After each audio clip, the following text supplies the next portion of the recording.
Yo, what's going on, guys? Back again. And this time I got just, it's more of like a quick tip for anybody that's out there, maybe you guys are like, bedroom recording artists, have it set up in your bedroom or something like that. And maybe you want to hire someone like me, hint, to mix your tracks. And, I just want to show you this because I get stuff all the time and I've actually never done this before and I've always wanted to make a quick video on how to export your tracks properly so I can receive them and get to work ASAP.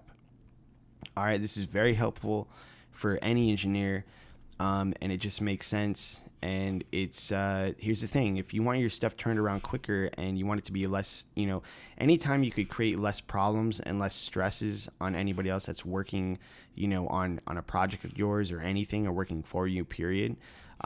The better the workflow is and the quicker the turnaround time will be to receive your project. So without further ado, let's get into this and I'll show you what I did and why my session looks like this. So anyways, this is just a quick track I just, kind of put together. It's a beat I have. It's actually up on my store. And I just, like I said, like other videos, I just recorded a quick hook and some ad-libs, only 2 tracks here. And this is just for the purpose of this tutorial, just to show you how I break it down and how I'd organize it. All right.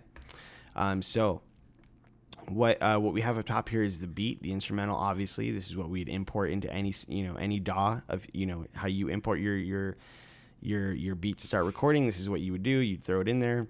The first thing you want to do, retitle the track. Okay, like this, just the way I have it here.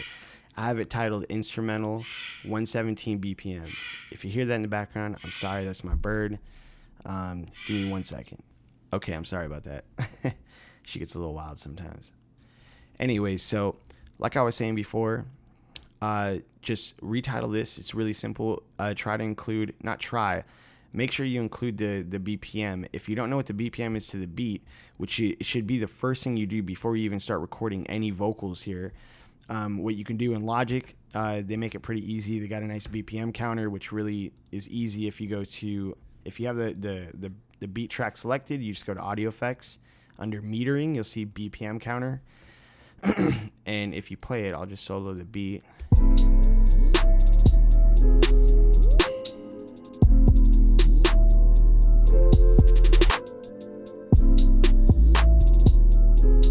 So we know the beat's 117 BPM. You could just take that off now.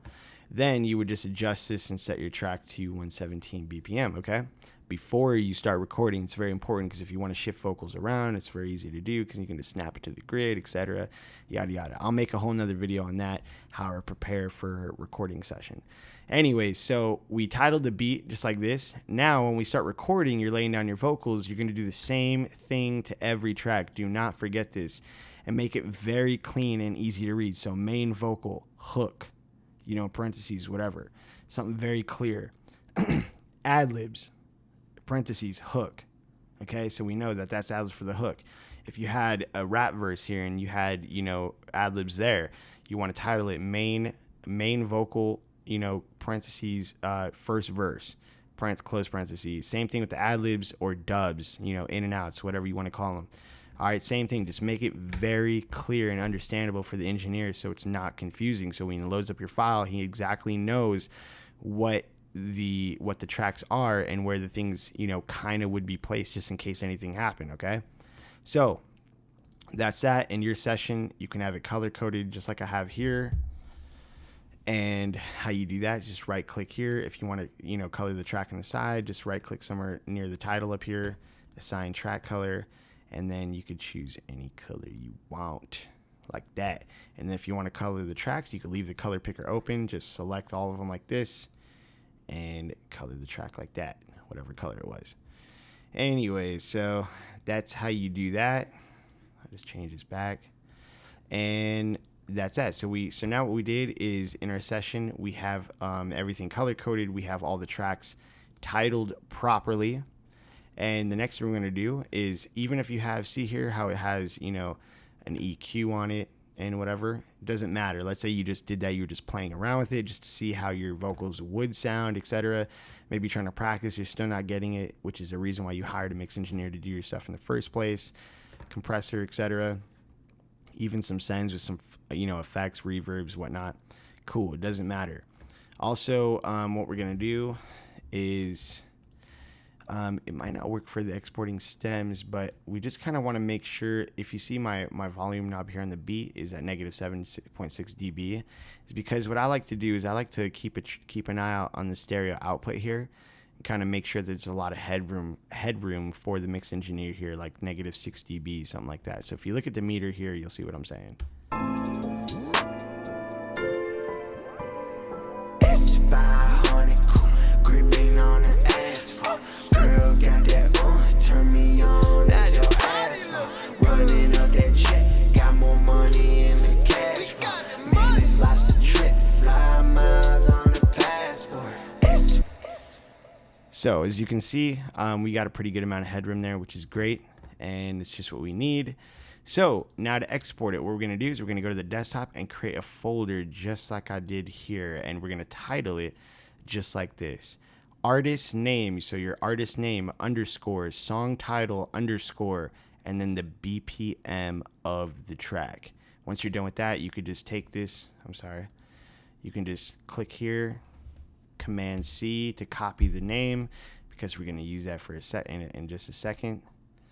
All right, and so now we're ready to export. So what we're going to do, I'm going to draw that back to the center. Also, one more thing, it's very important.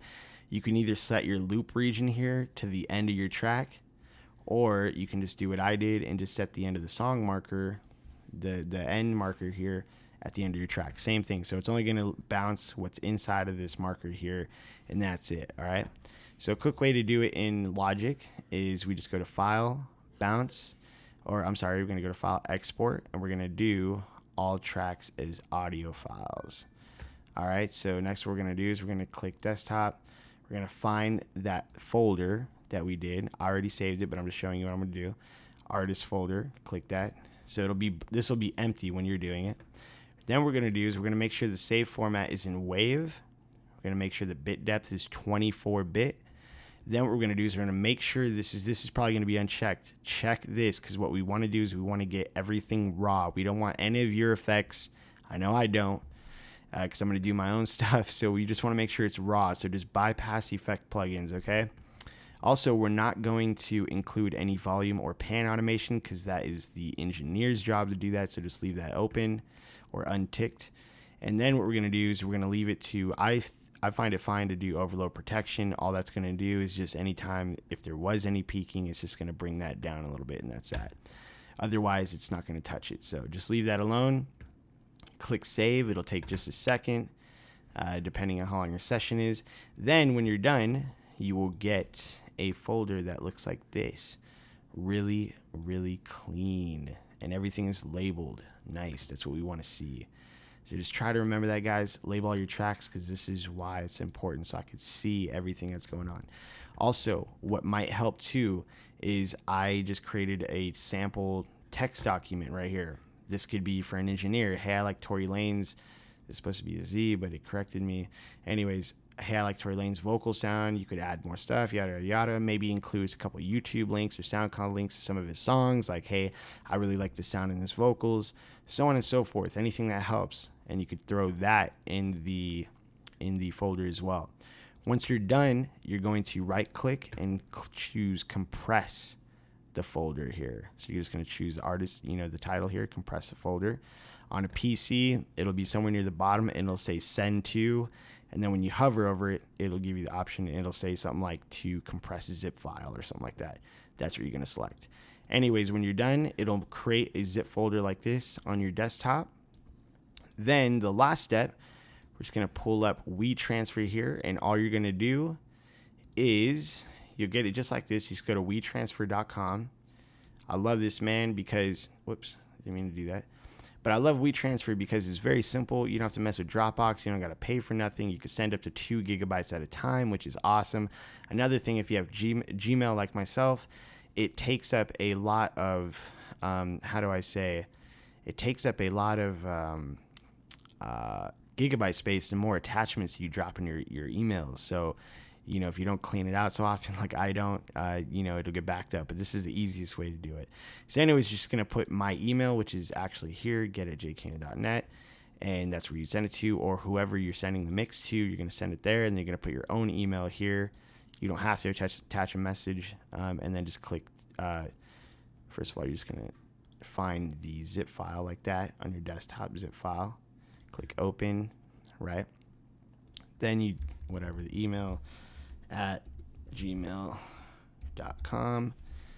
And that's it. So then once that's done, it'll recognize that you've completed everything. So you just click transfer, and then it'll start the upload, and it'll send as soon as it's done uploading. And that is it. So I hope this was helpful, and I hope you guys use this and think about the engineer next time you guys are done recording your tracks. And that's about it. I'll be back with some more stuff this week. This week coming up, actually, with another video. It'd probably be something like a beat mixing video, something like that. But I just wanted to throw this out there to help anybody, manage their session to prepare the delivery for any mix engineer. So hope this is helpful again, and I'll be back soon. So stay up. One more thing real quick. I appreciate everybody, man, who supported me in the last couple of videos that I dropped. I plan on dropping a lot more. So any, likes, shares, comments, and definitely subscriptions, I appreciate it to the fullest. So, just keep supporting, and I'm going to keep dropping these as soon as I can. So, till next time, man, stay up, keep grinding. Talk to you soon. Peace.